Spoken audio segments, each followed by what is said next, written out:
ना रुकना है ना थकना है, बस मेहनत करके लक्ष्य को पाना है। इसी उद्देश्य और मोटिवेशन के साथ सभी साथियों को नमस्कार और शुरुआत करते हैं आज के टॉपिक की, जिसमें हम राजस्थान के भौतिक प्रदेशों का अध्ययन कर रहे हैं। और राजस्थान के भौतिक प्रदेशों में हम बात कर रहे हैं हाड़ौती के पठार की। देखिए, हाड़ौती के पठार की पिछले क्लास में हम लोगों ने हाड़ौती के पठार की उत्पत्ति और उसके विस्तार को लेकर विस्तार से अध्ययन किया और वहां किस तरह से प्रश्न पूछे जाते हैं उन पे बात की। और उसी कड़ी में आज हम बात करने वाले हैं हाड़ौती के पठार की क्या क्या विशेषताएं। और हाड़ौती के पठार की जो भी विशेषताएं हैं उनके प्रश्न डायरेक्ट हाड़ौती के पठार से भी पूछे जा सकते हैं और साथ ही साथ उनके प्रश्न अन्य टॉपिक जैसे चट्टाने हैं, खनिज है, मिट्टी है, जलवायु है, नदी तंत्र है, अपवाह तंत्र है, जो अन्य हमारे भूगोल के अन्य टॉपिक हैं, उन टॉपिकों को भी हाड़ौती के पठार या हाड़ौती के पठार के जिलों के आधार पर पूछे जा सकते हैं। तो इसीलिए आज हम बात करेंगे हाड़ौती के पठार की क्या क्या विशेषता है। तो शुरुआत करते हैं हाड़ौती के पठार। और जो हमारा दक्षिण पूर्वी पठारी प्रदेश है, इस दक्षिण पूर्वी पठारी प्रदेश या हाड़ौती के पठार की क्या क्या विशेषताएं हैं।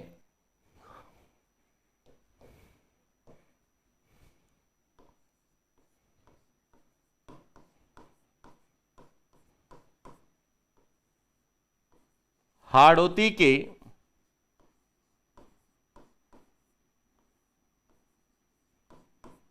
पठार की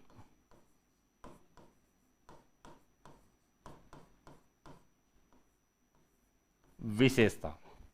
अब देखिए, हाड़ौती के पठार की विशेषताओं की बात करें तो सबसे पहली विशेषता है कि हाड़ौती के पठार की जो है उत्पत्ति किससे हुई थी। हमने पढ़ा है कि क्रिटेशियस काल में ज्वालामुखी क्रिया से निकले लावा के जमाव से हुई। इसका मतलब सबसे पहले जब कभी भी हम किसी भी भौतिक प्रदेश को पढ़े तो पहला प्रश्न विशेषताओं के अंतर्गत पूछा जाता है, वहां पूछा जाता है चट्टाने कौन सी सेल यहां पर पाई जाती है। अब समझना,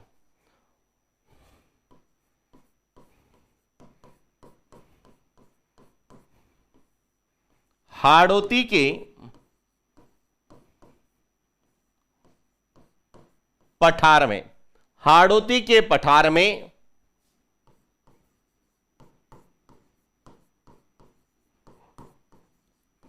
क्रिटेशियस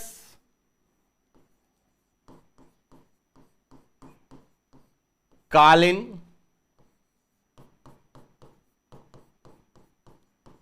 बेसाल्ट चट्टाने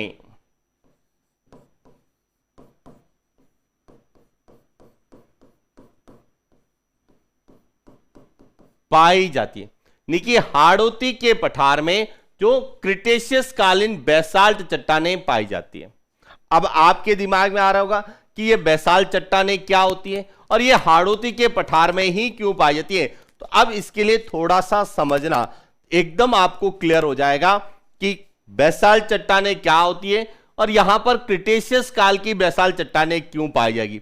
और यहीं से पता चलेगा कि इन चट्टानों में कौन से खनिज पाए जाते हैं। तो देखिए, यहां जो है पृथ्वी की आंतरिक संरचना है, यहां पृथ्वी की कौन सी संरचना है, आंतरिक संरचना है। और पृथ्वी की आंतरिक भाग को 3 भागों में विभाजित किया गया है। एक कहलाता है सिलिका प्लस एल्यूमिनियम, इसे कहा जाता है सियाल। क्या कहा जाता है, सियाल। इसके बाद सिलिका और मैग्नीशियम, इसे कहा जाता है सीमा। तीसरा है निकल प्लस फेरस, इसे कहा जाता है नीफे।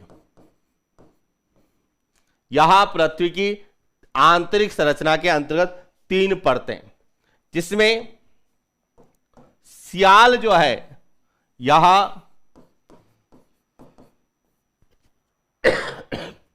ठोस यानी कि सॉलिड है, और नीफे यहां भी कैसी है, ठोस सॉलिड है। लेकिन जो सीमा है यहां ना तो सॉलिड है ना ही लिक्विड है, यहां जेल फॉर्मेशन में, जेल अवस्था में। क्लियर हो गया? अब देखिए हाड़ौती के पठार का जो निर्माण हुआ है, हमने पढ़ा है कि यहां इसका निर्माण क्रिटेशियस काल में ज्वालामुखी क्रिया के दरारी उद्गार से हुआ है।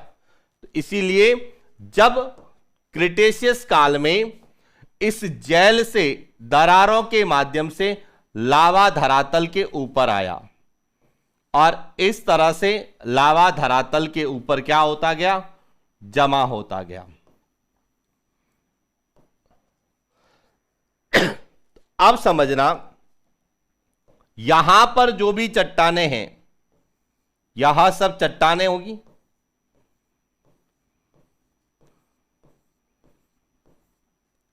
ये सब चट्टानें जो है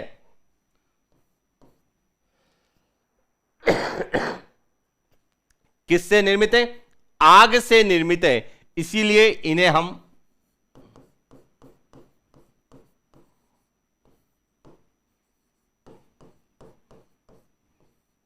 आग्नेय चट्टान, इग्निस रॉक कहते हैं, क्योंकि ज्वालामुखी क्रिया से जो लावा तप्त तरल पदार्थ आया वह आग की तरह था और उसके ठंडा होने से हुआ, इसीलिए यह सब चट्टानें कैसी होगी, आग्नेय। अब यह जो चट्टानें यह धरातल के कौन से भाग में, ऊपरी भाग में, इसीलिए इन्हें क्या कहा जाता है, बाह्य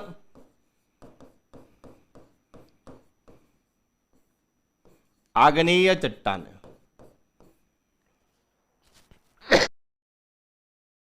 देखिए बाह्य आग्नेय चट्टान, और जो बाह्य आग्नेय चट्टानें होती है, इन चट्टानों को ही क्या कहा जाता है, बेसाल्ट चट्टानें कहा जाता है। कैसी चट्टानें कहा जाता है, बेसाल्ट चट्टानें कहा जाता है।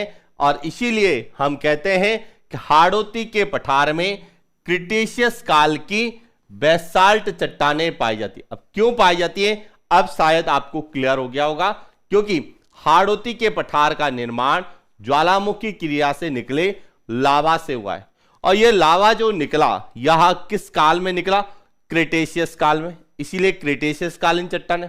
और लावा से निर्मित चट्टानें जो होती है, यह कौन सी चट्टानें होती है, बेसाल्ट चट्टानें होती है। इसीलिए हमें राजस्थान के संदर्भ में पूछा जाता है कि राजस्थान में क्रिटेशियस कालीन चट्टानें कहां पाई जाती है, तो बता सकते हैं क्रिटेशियस कालीन चट्टानें राजस्थान में हाड़ौती के पठार में पाई जाती है।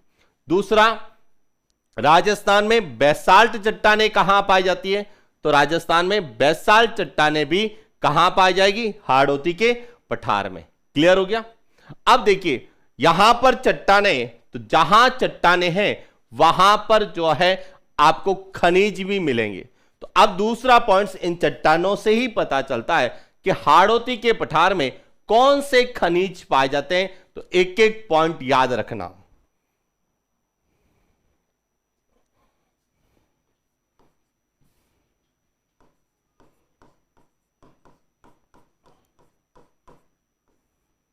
हाड़ौती के पठार में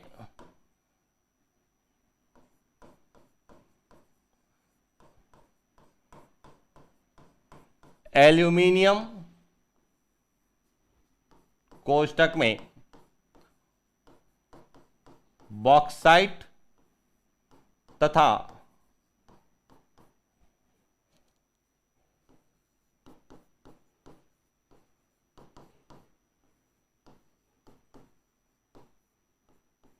बलुआ पत्थर के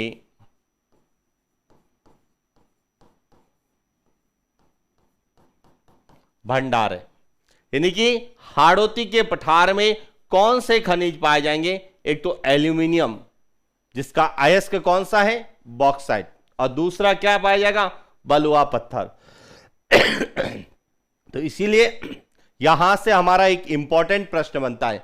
क्या पूछा जाता है कि हाल ही में राजस्थान में एल्यूमिनियम या बॉक्साइट के भंडारों की खोज कहां की गई। तो ध्यान रखना, राजस्थान में यदि एल्यूमिनियम या बॉक्साइट को लेकर कोई भी प्रश्न आता है तो वहां कौन सा क्षेत्र होगा, हाड़ौती के पठार में, क्योंकि एल्यूमिनियम या बॉक्साइट यहां बेसाल्ट चट्टानों में पाया जाता है। जो लावा निर्मित चट्टानें हैं उनमें ही एल्यूमिनियम और बॉक्साइट के भंडार है, और इसीलिए राजस्थान में एल्यूमिनियम या बॉक्साइट के भंडारों की खोज कहां की गई है, हाड़ौती के पठार में। और हाड़ौती के पठार में कितने जिले आते हैं, 4, कोटा, बूंदी, बारां और झालावाड़, जिसमें कोटा जिले में जो है इनकी खोज की गई। दूसरा यदि प्रश्न पूछा जाता है बलुआ पत्थर का, कि राजस्थान में बलुआ पत्थर के भंडार वाले जिले कौन से, तो राजस्थान में बलुआ पत्थर के जो भंडार है वहां कहां मिलेंगे, हाड़ौती के पठार में, यानी कि कोटा, बूंदी, बारां और झालावाड़। तो आपको यहां से दो विशेषताएं क्लियर हो गई होगी। एक तो यहां पे नहीं हाड़ौती के पठार में कौन सी चट्टानें पाई जाती है, दूसरा हाड़ौती के पठार में कौन से खनिजों के भंडार है। यानी एल्यूमिनियम या बलुआ पत्थर का यदि प्रश्न आता है तो उसका उत्तर जो है हाड़ौती का पठार या हाड़ौती के पठार वाले जिले होंगे। क्लियर हो गया। इसके बाद बात करते हैं कौन सी मिट्टी, क्योंकि जब ये चट्टानें टूटेगी तो असंगठित कणों का आवरण बनेगा, और असंगठित कणों के आवरण को हम क्या कहते हैं, मृदा कहते हैं, सॉइल, मिट्टी कहते हैं। तो अब प्रश्न आता है हाड़ौती के पठार में कौन सी मिट्टी पाई जाती है, जो सबसे इंपॉर्टेंट है, याद रखना।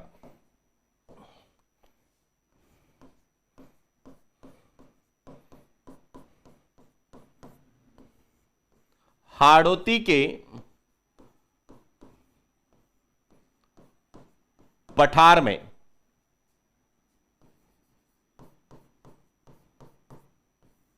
काली मृदा ऑब्लिक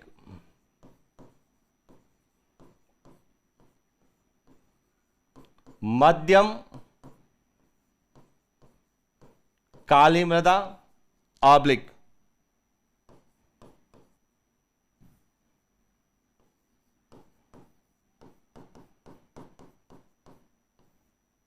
वर्टिसॉल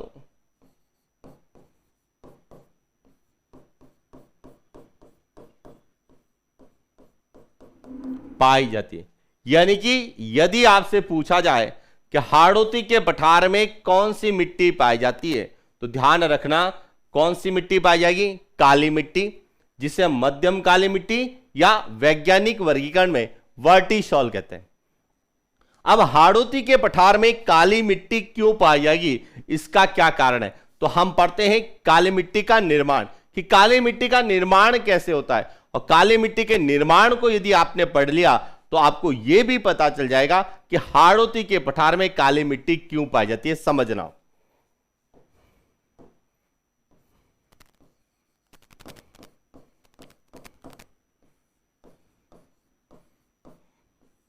काली मृदा का निर्माण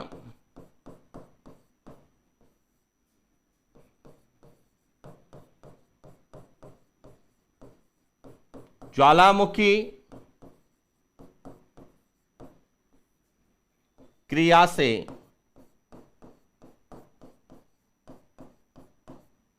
निकले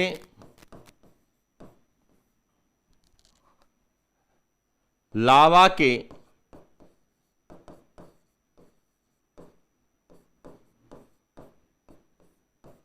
ऑब्लिक विखंडन से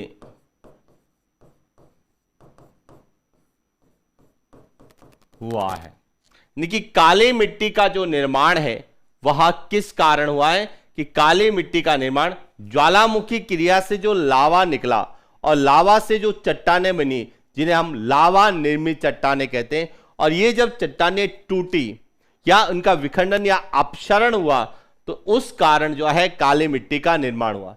अब राजस्थान में ज्वालामुखी क्रिया से निर्मित संरचना कौन सी है, तो राजस्थान में ज्वालामुखी क्रिया से निर्मित संरचना कौन सी है, हाड़ौती का पठार है। और इसीलिए हाड़ौती के पठार में कौन सी मिट्टी पाई जाती है, हाड़ौती के पठार में काली मिट्टी, जिसे हम मध्यम काली मिट्टी या वर्टिसॉल भी कहते हैं। तो क्लियर हो चुका होगा कि मिट्टी का यदि प्रश्न आता है, कौन सी मिट्टी का? काली मिट्टी का। तो निर्माण पूछा जाता है तो वह है ज्वालामुखी क्रिया से निर्मित लावा के विखंडन से हुआ है। और राजस्थान में कहां पाई जाती है? भौतिक प्रदेश पूछा जाता है तो हाड़ौती का पठार, और जिले पूछे जाते हैं तो कोटा, बूंदी, बारां और झालावाड़। क्लियर हो चुका होगा। अब इस काली मिट्टी की जो विशेषता होगी वह सभी विशेषताएं हाड़ौती के पठार की भी होगी। कैसे? कि हाड़ौती के पठार में जो काली मिट्टी पाई जाती है, इसके काले रंग का कारण क्या है यह भी आपको पता होना चाहिए, और इस काले रंग के कारण इसकी क्या विशेषता है, और जो विशेषताएं इसकी होगी वह विशेषता, यानी जो विशेषता काली मिट्टी की होगी वह विशेषताएं हाड़ौती के पठार में पाई जाएगी। तो देखिए,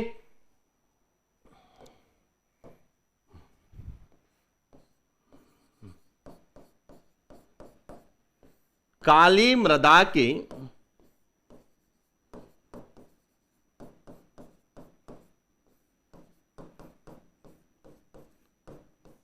काले रंग का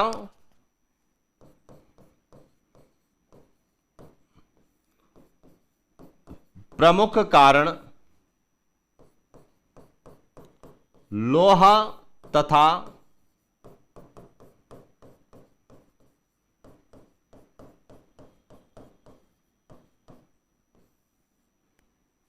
एल्यूमिनियम के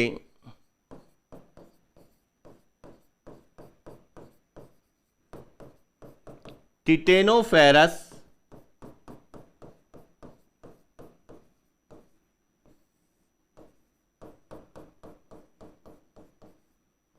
मैग्नेटाइट यौगिक है। कि काली मिट्टी के काले रंग का कारण क्या है? तो इसका कारण है लोहा तथा एल्यूमिनियम के टिटेनोफेरस मैग्नेटाइट यौगिक। कि लोहा और एल्यूमिनियम जो कि मैग्नीशियम और ऑक्सीजन की उपस्थिति में क्रिया करके लोहा तथा एल्यूमिनियम का टिटेनोफेरस मैग्नेटाइट यौगिक बनाते हैं, और इस कारण जो है मिट्टी का रंग कैसा हो जाता है? काला हो जाता है। इसीलिए जो है हाड़ौती के पठार में जो मिट्टी पाई जाती है उसका रंग कैसा है? काला है, और काले रंग के कारण ही हम इसे क्या कहते हैं? काली मिट्टी कहते हैं। तो यह भी आपको क्लियर हो गया होगा कि हाड़ौती के पठार में कौन सी मिट्टी पाई जाती है, उस मिट्टी का निर्माण कैसे हुआ है, और उसका रंग काला क्यों है। अब यहां से एक और इंपॉर्टेंट चीज जो हमसे पूछी जाती है वह भी हम पढ़ते हैं कि काली मिट्टी में कौन से तत्वों की प्रधानता होती है। तो काली मृदा में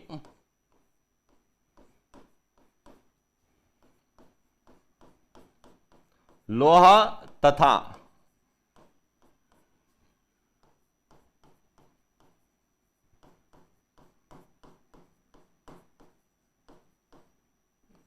एल्यूमिनियम तत्वों की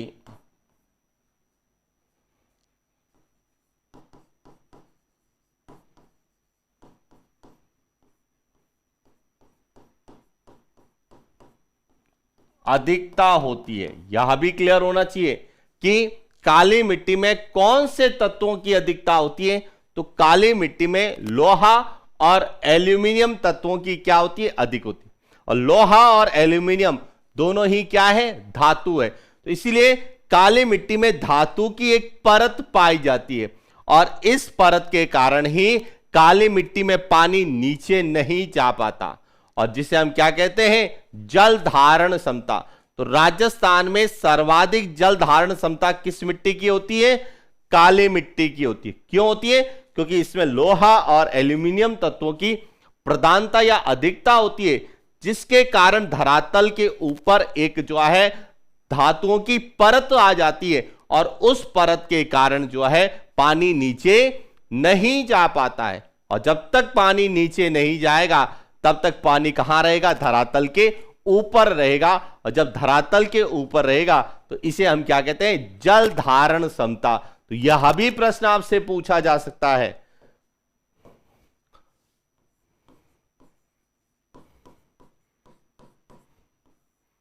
काली मृदा में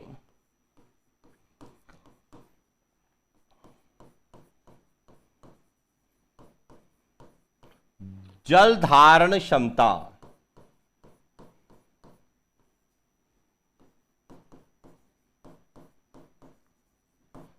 सर्वाधिक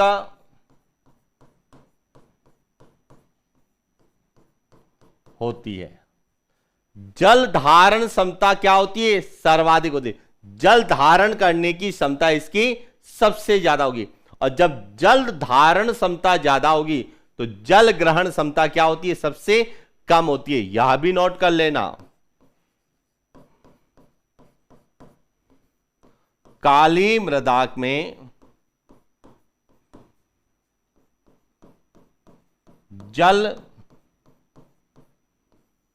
ग्रहण क्षमता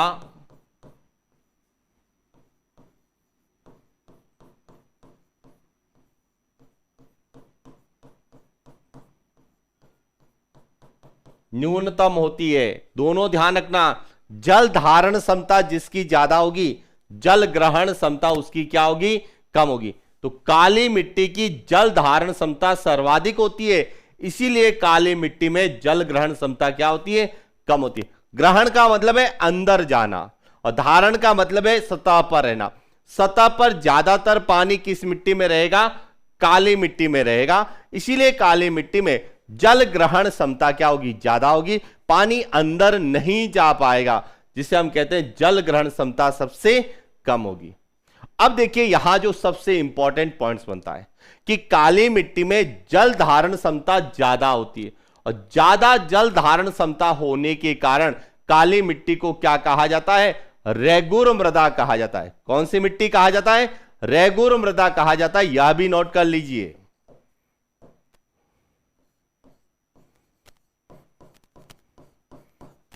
काली मृदा में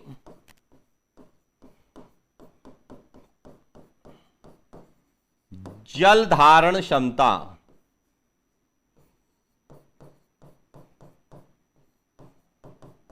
सर्वाधिक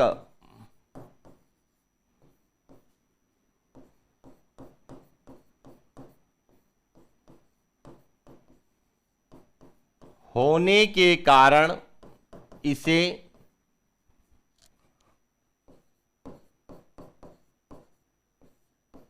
रेगुर मृदा भी कहा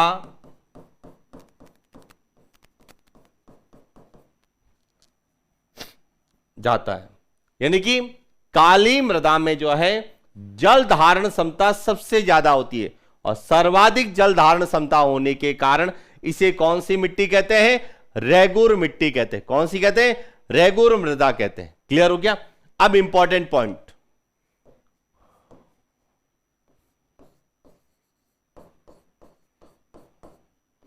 काली मृदा ऑब्लिक रेगुर मृदा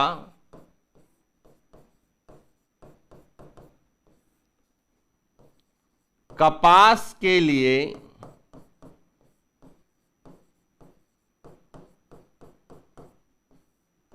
उपयोगी है। इस कारण इसे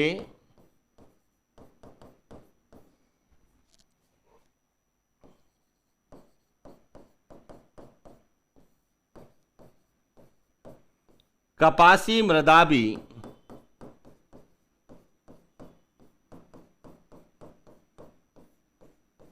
कहा जाता है। तो आपसे पूछा जा सकता है कृषि और फसलों के अंतर्गत कि कपास के लिए कौन सी मिट्टी उपयोगी है? तो ध्यान रखना, काली मिट्टी या रेगुर मृदा उपयोगी है। या फिर यह भी पूछा जा सकता है कि रेगुर मृदा या कपासी मृदा किसका दूसरा नाम है? तो काली मृदा का यह दूसरा नाम है। क्लियर हो गया? तो देखिए हमने हाड़ौती के पठार की मिट्टी को पढ़ा, और उस मिट्टी की जो भी विशेषता है वह सब मिट्टी की विशेषता कहां माई जाएगी? हाड़ौती के पठार में। तो आपसे प्रश्न बन सकता है कि राजस्थान में रेगुर मिट्टी का सर्वाधिक विस्तार कौन से जिलों में? कोटा, बूंदी, बारां, झालावाड़ जिलों में होगा, या भौतिक प्रदेश या भौगोलिक क्षेत्र पूछा जाएगा तो कौन सा होगा? हाड़ौती का पठार होगा। तो यह तो आपको क्लियर हो चुका है। दो चीजें हमें क्लियर हो चुकी है, एक तो हाड़ौती के पठार में कौन सी चट्टानें पाई जाती है, और उन चट्टानों में कौन से खनिज पाए जाते हैं। दूसरा, हाड़ौती के पठार में कौन सी मिट्टी पाई जाती है और उस मिट्टी का निर्माण कैसे हुआ है और उस मिट्टी की क्या क्या विशेषताएं। क्लियर हो गया। इसके बाद बात करते हैं हाड़ौती के पठार में जो है मुख्य नदी या अपवाह तंत्र कौन सा है, यह भी आपसे पता पूछा जा सकता है, ये ध्यान रखना। तो देखिए,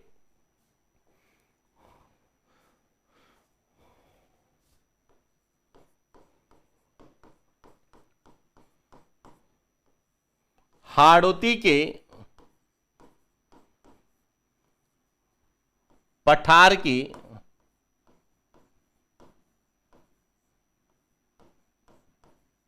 मुख्य नदी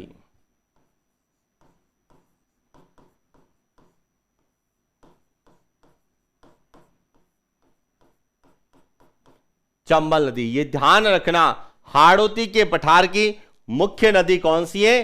चंबल नदी है। अब चंबल नदी के बारे में जब हम अध्ययन करते हैं तो चंबल नदी जो है इस तरीके से राजस्थान में बहती है। यहां है जनापांव की पहाड़ियां,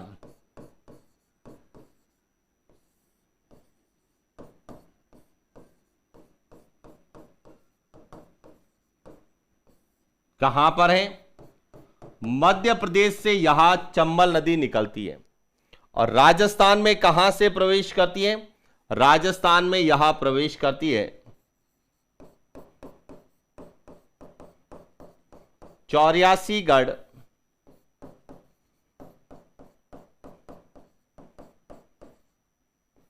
चित्तौड़गढ़ से यह राजस्थान में प्रवेश करती है। इसके बाद यहां चित्तौड़गढ़, बूंदी, कोटा, सवाई माधोपुर, करौली और धौलपुर, इन जिलों में बहने के बाद यहां इटावा के निकट जो है यमुना नदी में मिल जाती है। तो यहां जो है नदी, यहां हाड़ौती के पठार की जो है क्या है? मुख्य नदी मानी जाती है। तो हाड़ौती के पठार की मुख्य नदी कौन सी है? चंबल नदी। अब चंबल नदी जो है यहां दक्षिण से किस दिशा में जा रही है? उत्तर दिशा में। और जब चंबल नदी दक्षिण से उत्तर दिशा में जा रही है तो हाड़ौती के पठार का जो ढाल है यह भी किस दिशा में होगा? दक्षिण से उत्तर में, क्योंकि नदियों के आधार पर ही भौगोलिक क्षेत्रों के ढाल, जो भौतिक प्रदेश है या भौगोलिक क्षेत्र है, उनके ढाल का पता या अनुमान लगाया जाता है। जिस दिशा में उस क्षेत्र की मुख्य नदी बहती है वही उस भौगोलिक क्षेत्र का क्या होगा? ढाल होगा। तो देखिए, हाड़ौती के पठार का ढाल,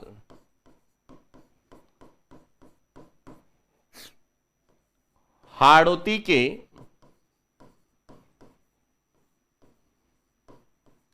पठार का ढाल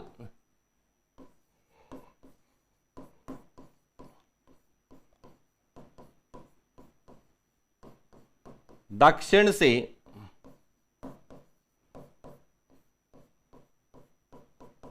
उत्तर दिशा में, क्योंकि चंबल नदी यहां दक्षिण से राजस्थान में प्रवेश करती है और उत्तर और पूर्व की ओर जाती है। इसीलिए यदि हम हाड़ौती के पठार के संदर्भ में बात करें तो यह दक्षिण से कहां जा रही है? उत्तर में जा रही है, और इसीलिए इसका जो ढाल है वह दक्षिण से क्या है? उत्तर है। क्लियर हो गया।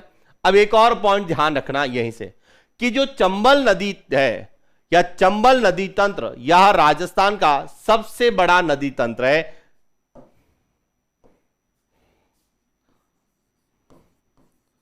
चंबल नदी तंत्र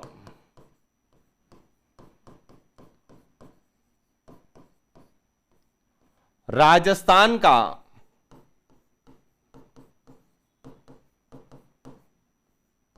सबसे बड़ा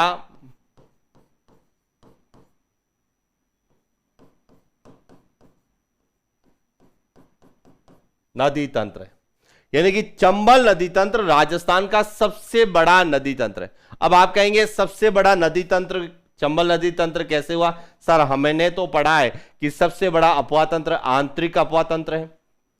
तो ध्यान रखना, अपवाह तंत्र अलग है, नदी तंत्र अलग है।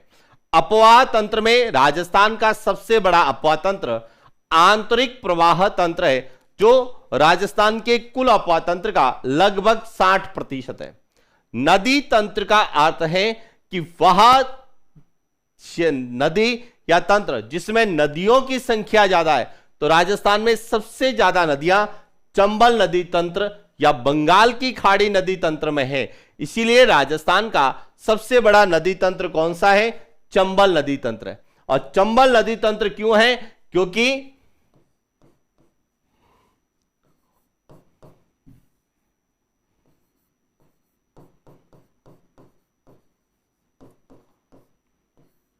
राजस्थान में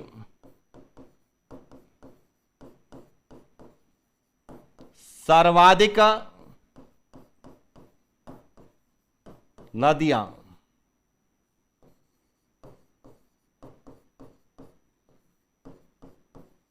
चंबल नदी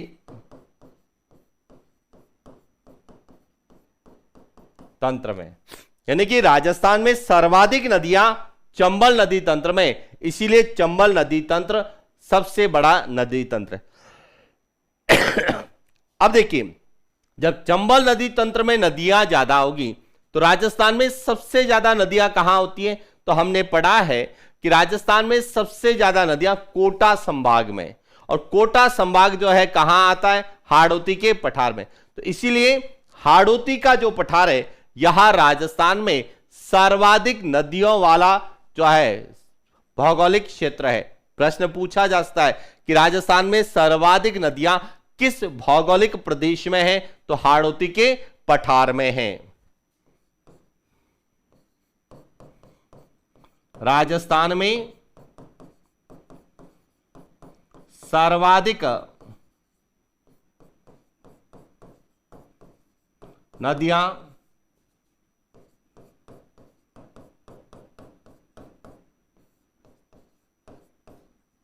हाड़ौती के पठार ऑब्लिक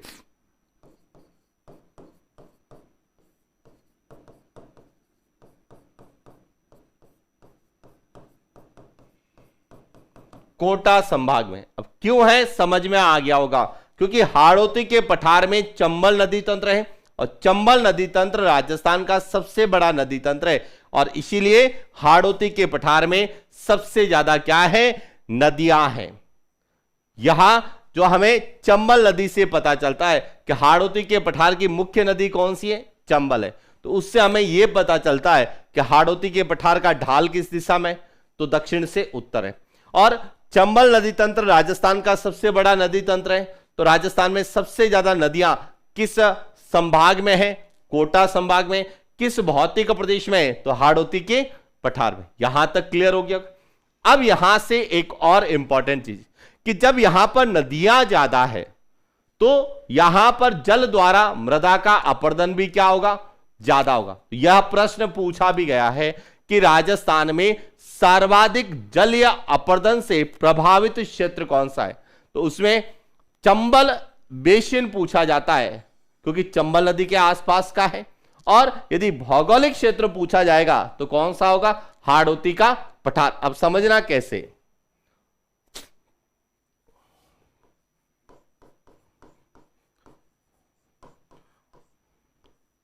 राजस्थान में सर्वाधिक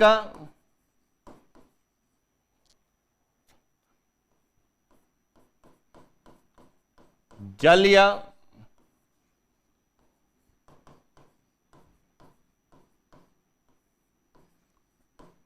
अपरदन की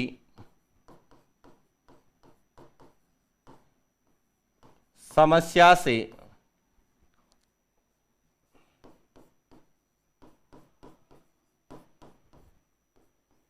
प्रभावित क्षेत्र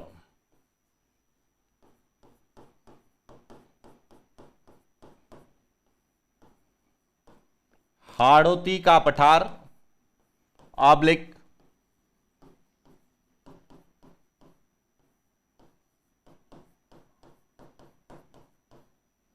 चंबल बेसिन। कि राजस्थान में सर्वाधिक जलीय अपरदन की समस्या से प्रभावित क्षेत्र कौन सा है? तो हाड़ौती का पठार है। क्यों है? क्योंकि हाड़ौती के पठार में नदियां ज्यादा है। जब नदियां ज्यादा है और उसमें भी चंबल नदी जो 12मासी नदी है, तो यह अपने साथ जो है जल के द्वारा मिट्टी का कटाव करती है, मिट्टी का अपरदन करती है, और जल द्वारा जो मिट्टी का अपरदन होता है उसे हम जलीय अपरदन कहते हैं, वाटर इरोजन कहते हैं। तो उसके कारण जो है सबसे ज्यादा जलीय अपरदन की समस्या से प्रभावित क्षेत्र कौन सा है?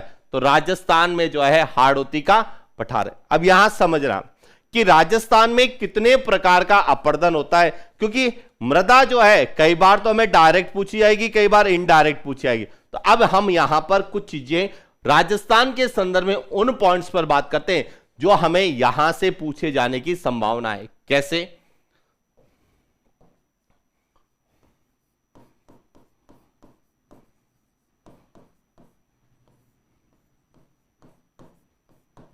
राजस्थान में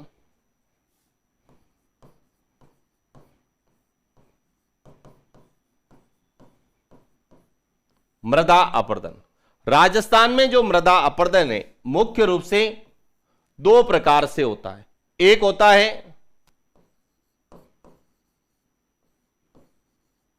वायु द्वारा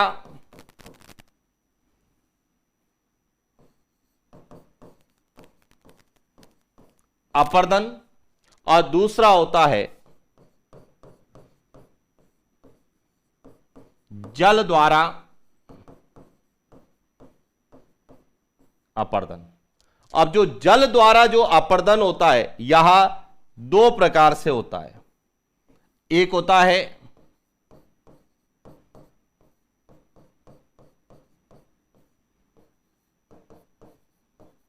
नदी जल अपरदन और एक होता है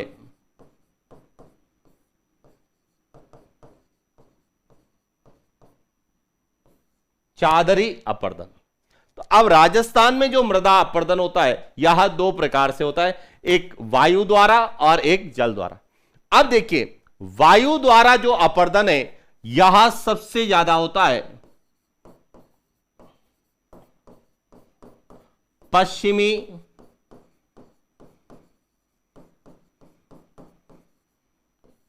मरुस्थलीय प्रदेश, और जिला पूछा जाता है तो कौन सा है? कि राजस्थान में जो है वायु द्वारा सबसे ज्यादा अपरदन कहां होता है? पश्चिमी मरुस्थलीय प्रदेश जैसलमेर में होता है। अब देखिए जल द्वारा जो अपरदन है दो प्रकार से होता है, नदी जल अपरदन। अब जब नदियां ज्यादा होगी तो वहां पर जल अपरदन ज्यादा होगा। तो नदी जल जो अपरदन है यह सबसे ज्यादा होता है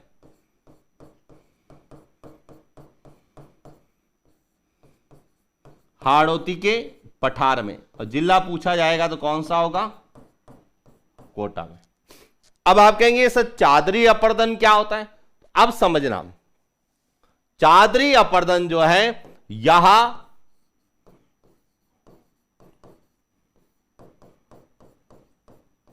वर्षा जल के कारण जो अपरदन होता है वह चादरी अपरदन होता है। और चादरी अपरदन मुख्य रूप से पर्वतीय क्षेत्रों में होता है। कहां पर होता है?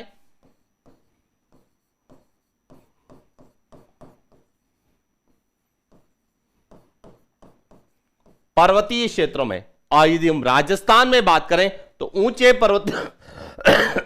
पर्वतीय क्षेत्र कहां मिलेंगे आपको?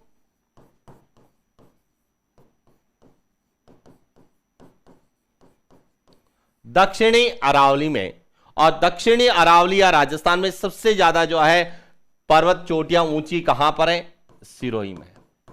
तो सबसे ज्यादा चादरी अपरदन किस जिले में होता है? सिरोही में। क्षेत्र पूछा जाता है तो दक्षिणी अरावली या अरावली पर्वतीय प्रदेश। और यह जो होता है वर्षा जल के कारण होता है, जबकि नदी जल अपरदन नदियों के द्वारा होता है। तो अब आपको क्लियर हो चुका होगा कि राजस्थान में जो मृदा अपरदन मुख्य रूप से कितने प्रकार का होता है?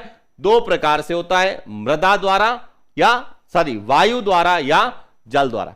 अब वायु द्वारा कहां होता है? पश्चिमी मरुस्थलीय प्रदेश जैसलमेर में होता है। नदी जल द्वारा कहां होता है? हाड़ौती के पठार में होता है। और चादरी अपर्दन कहां होता है? अरावली पर्वतीय प्रदेश या दक्षिण अरावली में होता है। क्लियर हो गया? अब हमारा प्रश्न क्या बनता है समझना। प्रश्न पूछा जाता है कि राजस्थान में सर्वाधिक मृदा अपर्दन कौन सा होता है? तो देखिए, राजस्थान का सबसे बड़ा भौतिक प्रदेश कौन सा है? पश्चिमी मरुस्थलीय प्रदेश। तो राजस्थान में सर्वाधिक मृदा अपर्दन, राजस्थान में सर्वाधिक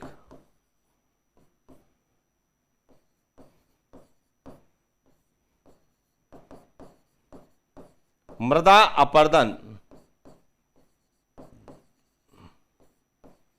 वायु द्वारा पश्चिमी मरुस्थलीय प्रदेश में, यहां क्लियर हो गया। और यदि आपसे पूछा जाए कि राजस्थान में नदी जल या जलीय अपर्दन सबसे ज्यादा कहां होता है? तो हाड़ौती के पठार में। और यदि चादरी अपर्दन पूछा जाए कि वर्षा जल के कारण जब पर्वतों के ऊपरी परत पर वर्षा जल आता है तो वह तेज गति से बहता है, तो उससे पर्वतों की ऊपरी परत जो है वह हट जाती है, जिसे हम चादरी अपर्दन या सीट इरोजन कहते हैं। और चादरी अपर्दन पर्वतीय क्षेत्र में जहां ऊंचाई ज्यादा होती है और बारिश भी ज्यादा होती है, तो राजस्थान में दक्षिण अरावली का जो क्षेत्र है वहां पर ऊंचाई ज्यादा होने के कारण, और सबसे ज्यादा ऊंचाई कहां पर है? हम सिरोही में पढ़ते हैं, इसीलिए चादरी अपर्दन जो है सिरोही और उनके आसपास के जिलों में सबसे ज्यादा होती। तो यहां भी आपको क्लियर हो चुका होगा कि यहां पर नदियां ज्यादा हैं, तो नदियां ज्यादा होने के कारण जो है यहां पर अपर्दन की समस्या है। तो हाड़ौती के पठार में कौन सा अपर्दन ज्यादा है? जलीय अपर्दन, नदी जलीय अपर्दन सबसे ज्यादा है। क्लियर हो गया? इसके बाद बात करें हाड़ौती के पठार की और क्या विशेषता है। तो देखिए, यहां पर नदियां ज्यादा है, इसीलिए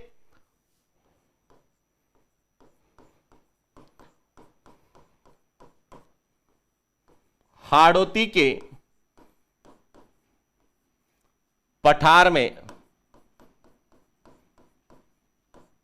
जलीय जैव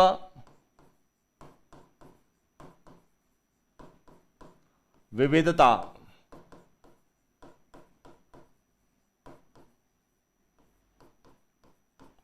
सर्वाधिक। हाड़ौती के पठार में जलीय जैव विविधता सर्वाधिक है। अब जलीय जैव विविधता सर्वाधिक क्यों है? क्योंकि यहां पर क्या है? नदियां ज्यादा है, पानी ज्यादा है और नदियां और पानी ज्यादा होने के कारण यहां जलीय जैव विविधता भी क्या है? सबसे ज्यादा है। तो इसीलिए जैव विविधता में जब प्रश्न आता है, जब हमें जलीय जैव विविधता पूछा जाता है, तो वह हाड़ौती के पठार में। और जलीय जैव विविधता का पता कैसे चलता है? यहां पता चलता है कि हाड़ौती के पठार में जो है दो अभ्यारण्य मुख्य है जो जलीय जैव विविधता के लिए जाने जाते हैं। एक तो है चंबल अभ्यारण्य,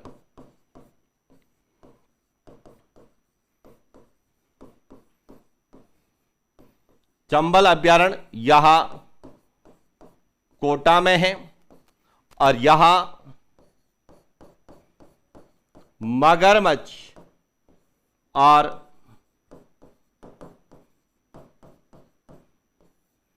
घड़ियाल का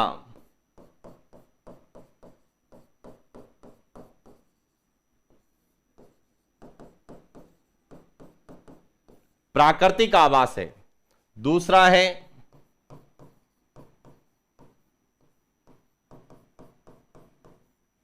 जवाहर सागर अभयारण्य। जवाहर सागर अभयारण्य यह भी कहां पर है? कोटा में। और यह जो है घड़ियाल और मगरमच्छ की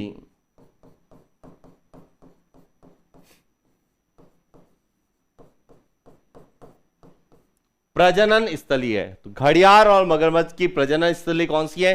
तो वहां जवाहर सागर है। और घड़ियाल और मगरमच्छ का प्राकृतिक आवास कौन सा है, तो वह चंबल अभ्यारण्य है। और इसीलिए हाड़ौती के पठार में जलीय जैव विविधता सबसे ज्यादा है। और यदि हम विशेषता की बात करें तो चंबल अभ्यारण्य जो है इसमें गांगेय डॉल्फिन, जिसे हम कहते हैं राष्ट्रीय जलीय जीव, चंबल अभ्यारण्य में राष्ट्रीय जलीय जीव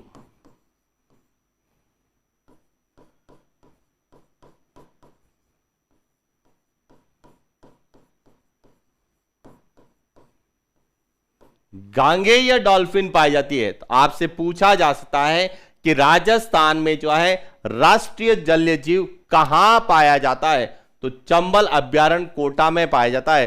और राष्ट्रीय जलीय जीव कौन सा है, तो वह गांगेय डॉल्फिन है, जिसको तो 5 अक्टूबर 2009 को राष्ट्रीय जलीय जीव का दर्जा दिया गया। क्लियर हो गया? क्योंकि इसको राष्ट्रीय जलीय जीव का दर्जा कब दिया गया यह भी हमें पता होना चाहिए। गांगेय डॉल्फिन को राष्ट्रीय जलीय जीव का दर्जा कब दिया गया,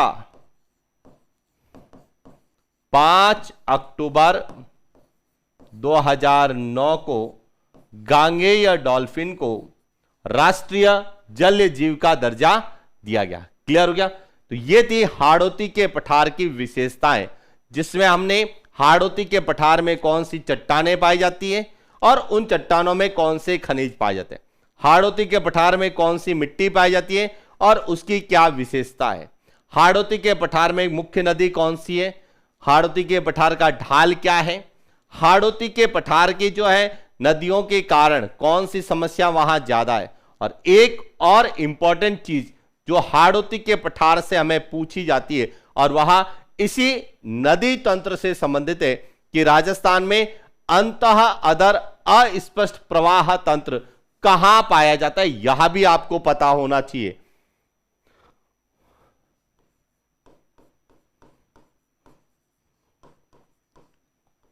राजस्थान में अंतः अधर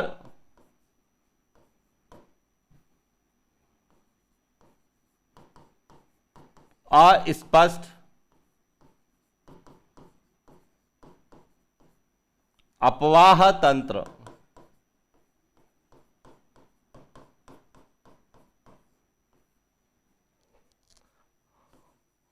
हाड़ौती के पठार ऑब्लिक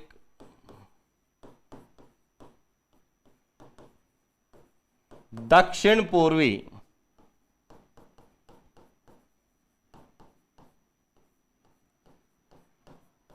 राजस्थान में